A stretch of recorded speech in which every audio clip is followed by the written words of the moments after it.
Welcome back all to another episode of On the Field, Off the Field, presented to you by ASE Sports, LLC. And I'm your host, G. Watts, a.k.a. The Voice, coming to you live from Blythewood, South Carolina. And a little insight into ASE Sports.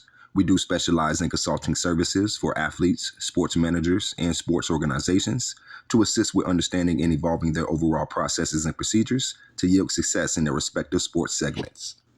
ASE Sports also looks to provide the most up-to-date information on our social platforms relating to both on-the-field and off-the-field activities that can assist with navigating the sports industry as well as the sports career. Feel free to use the links in the description box to check us out on our social platforms, including our primary website, as well as Instagram, Twitter, YouTube, and Facebook. Also, if we can be of assistance, don't hesitate to send us a message and set up your free consultation. And now here's some action that took place on the field during the college football bowl season. The 2023-2024 college bowl season was comprised of many exciting and interesting matchups. One in particular was the Rose Bowl game, where the Michigan Wolverines defeated the Alabama Crimson Tide 27-20 in overtime, with this matchup being only the second overtime game played in Rose Bowl history. Alabama had an opportunity to send the game into double overtime, but on the 4th and goal play, a questionable quarterback draw by Alabama's Jalen Milroe proved to not be enough as the Wolverines' defense swarmed the Alabama quarterback after only a 1-yard gain. This ended Alabama's chances of securing a position in the college football playoff national championship game. In the Sugar Bowl, the undefeated Washington Huskies took on the Texas Longhorns as the Huskies looked to advance to their first ever college football playoff national championship game. The Longhorns offense also had an opportunity on 4th down to triumph over the Huskies, but failed to convert as a pass from quarterback Quinn Ewers to wide receiver Adonai Mitchell went incomplete. In the end, the Washington Huskies took the win and will now face the Michigan Wolverines in Houston for the college football playoff national championship. This will be an intriguing matchup as the Huskies have not been to a national title game since 1991, where the program also went undefeated and beat the Michigan Wolverines in the Rose Bowl to take their title home. Now, here are some other scores from notable games across the 2023-2024 college football bowl season. Big shout out to my alma mater, the Rutgers Scarlet Knights, who defeated the University of Miami Hurricanes 31-24 in the Bad Boy Mowers Pinstripe Bowl. This was the first meeting between the Hurricanes and the Scarlet Knights since 2003, in which the Hurricanes defeated the Scarlet Knights 34-10. This was a prominent win for Rutgers as Greg Schiano and the Scarlet Knights have never defeated the Hurricanes in all-time play, this dating back to when both teams participated in the Big East Conference together. Rutgers finished this season 7-4, marking the first time the Scarlet Knights won 6 or more games since 2014. This is also the first bowl win for the Scarlet Knights since 2014 as well. All in all, congratulations to the Scarlet Knights for their success this season, and best of luck in 2024. Other notable scores include Duke defeating Troy University 17-10 in a nail-biting matchup in the Birmingham Bowl, while South Alabama had a commanding win over Eastern Michigan 59-10 in the Lending Tree Bowl. The Oregon Ducks continued to show why they should be counted out as they took down Liberty University 45-6 in the Fiesta Bowl. And in the Holiday Bowl, the University of Southern California Trojans took down number 16 Louisville 42-28. The number 14 Arizona Wildcats continued the upset trend as they defeated number 12 Oklahoma 38-24 in the Alamo Bowl. And last but not least, the number 6 Georgia Bulldogs dominated number 4 Florida State, besting them 63-3 in the Orange Bowl. Overall, we would like to say congratulations to all the winners in this year's college football bowl season. Now for this segment, we have 2 OTF poll questions for you. Number 1, who do you think will win the college football championship game between the Michigan Wolverines and the Washington Huskies? And number 2, what do you think about college football players choosing to opt out of bowl game participation, either due to entering the transfer portal or in preparation for the NFL draft? We would love to hear your feedback, so feel free to respond in the comments section with your answers to this week's OTF poll questions. And with that, we'll take a little break, and we'll be right back with On the Field, Off the Field, presented to you by ASE Sports.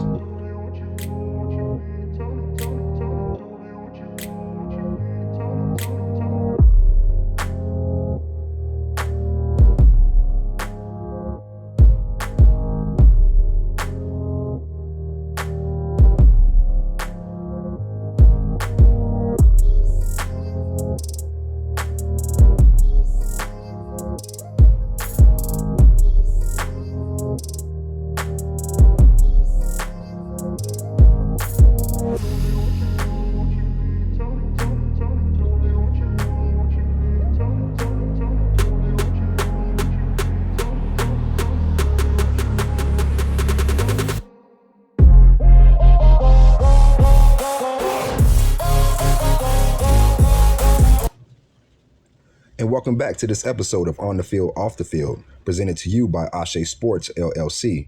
And moving along, here's a review of some on-the-field action that took place in the National Football League as we close out Week 17 of the 2023-2024 season. In the AFC, after coming off 2 wins against the Jets and the Cowboys, the hometown Miami Dolphins was handed a disappointing loss by the Baltimore Ravens Sunday afternoon with the final score of 56-19. The Dolphins defense did not have an answer for the explosive Raven offense led by MVP candidate Lamar Jackson. Jackson had an impressive day, completing 18 of his 21 pass attempts for a total of 321 yards, 5 touchdowns, and no turnovers. The Dolphins' offense was elevated behind Tua Tagovailoa's 237 passing yards and 2 touchdowns, as well as Devon Achane's 107 yards on the ground. Although Devon Achane did not have any rushing touchdowns, he did catch one of Tua's 2 touchdowns for Miami. But Tua also turned the ball over, throwing 2 interceptions Sunday, as the Ravens defense did a great job with their coverage on the Dolphins receiving corps throughout the game. The Miami Dolphins will look to close out the season now in a Week 18 matchup against the Buffalo Bills, who are currently on a 4-game win streak. The Dolphins, who have already clinched the wild card playoff berth, still has an opportunity to clinch the AFC East title with the win against the Bills. And as always, it's fins up and let's go Fins. Now, as we enter Week 18, along with the Dolphins, the Ravens, the Chiefs, and the Browns have also clinched playoff berths in the AFC, while the Bills, the Jaguars, and the Colts look to join them with just 3 spots remaining. In the NFC, with just 2 playoff spots left, the 49ers, the Cowboys, the Eagles, the Lions, and the Rams have already secured their playoff positions, with the Packers and Buccaneers looking to join them at the completion of Week 18.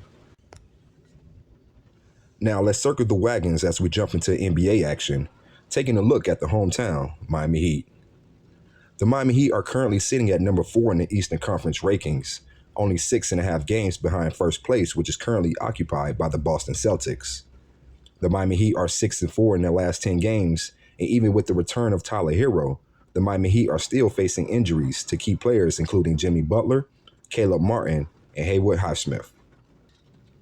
Although the hometown Miami Heat has still seen a collective team effort and positive production thanks to players including Kevin Love, Jaime Jaquez Jr., and Josh Richardson, who have all stepped up throughout the injury-plagued first half of the season for the Heat. Kevin Love is averaging just under 10 points and 7 rebounds per game, while the explosive rookie Jaime Jaquez Jr. is averaging 13 points per game and shooting a little over 50% from the field, showing great potential with his impressive inside and outside game on the court. Coming off a blowout win against the Lakers, the Miami Heat still has a tough schedule ahead of them as they look to face off against the Phoenix Suns, the Houston Rockets, the Oklahoma City Thunder, and the Orlando Magic. As always, it's Let's Go, Heat Nation. All right, at this time, we'll take another quick break, and we'll be back with On the Field, Off the Field, presented to you by ASE Sports.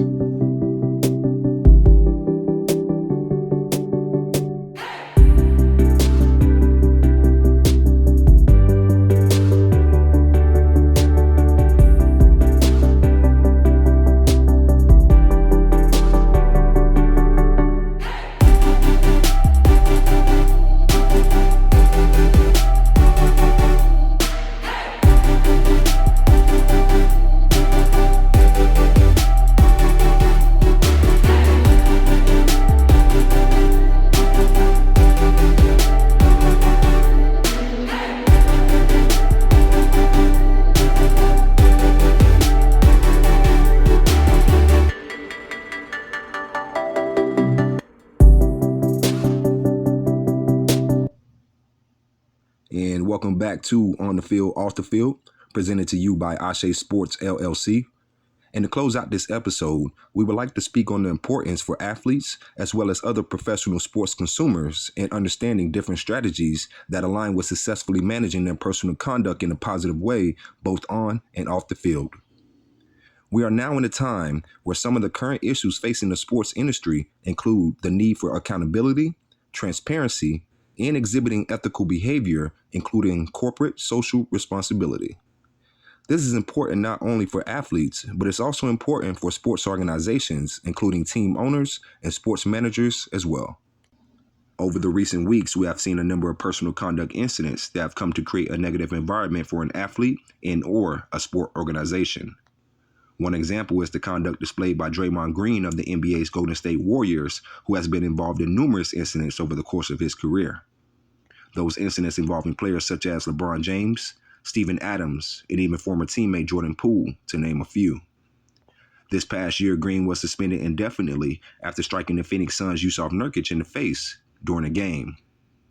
Some have compared Draymond's behavior to an athlete who looks to participate in sports such as the UFC or the WWE instead of professional basketball. This based on Draymond's further actions this year, which included initiating a football tackle against Terrence Mann and putting Rudy Gobert in a chokehold during a scuffle between Klay Thompson and Jaden McDaniels as well. Other notable incidents from around the sports world include the arrest of Terrence Shannon Jr. of the Illinois men's basketball team, who was charged with rape stemming from an incident that occurred in September of 2023. And also, there were several former New Mexico State players charged with sexual assault against their own teammates that stemmed from an alleged hazing incident that led to the early termination of the team's 2022-2023 basketball season. One of the more surprising stories comes from the actions of David Tepper, the owner of the NFL's Carolina Panthers, who from his box seat was recorded throwing what looked to be the remains of a drink on a Jacksonville Jaguar fan as his team suffered another loss in an already disappointing season. Tepper was fined $300,000, although some say the penalty was not stiff enough for the billionaire to have learned the lesson from the consequence incurred. And with that said, we must remember there's a growing public intolerance for unethical and unprincipled behavior by those responsible for managing sport organizations and the athletes that are employed by them. Athletes, sports managers, and sport organizations should all learn to be mindful of and accountable for their own actions. These professional sports consumers should work to clearly identify negative behaviors exhibited by their peers as well as by themselves. Once identified, individuals can then take steps such as substituting negative behaviors with positive ones, and in working towards solutions, learn to practice self-reflection while considering that seeking assistance from peers, family, friends, and even therapists can help with creating a positive game plan for reducing personal conduct and behavioral issues. Now, in closing, we'll leave you with some inspiration courtesy of the legendary Jimmy Valone, better known as Jimmy V. In quote, "Never give up. Failure and rejection are only the first step to succeeding." And until next time, this has been another episode of On the Field, Off the Field, presented to you by ASE Sports, LLC. And keep pushing forward, be safe, and enjoy the weekend.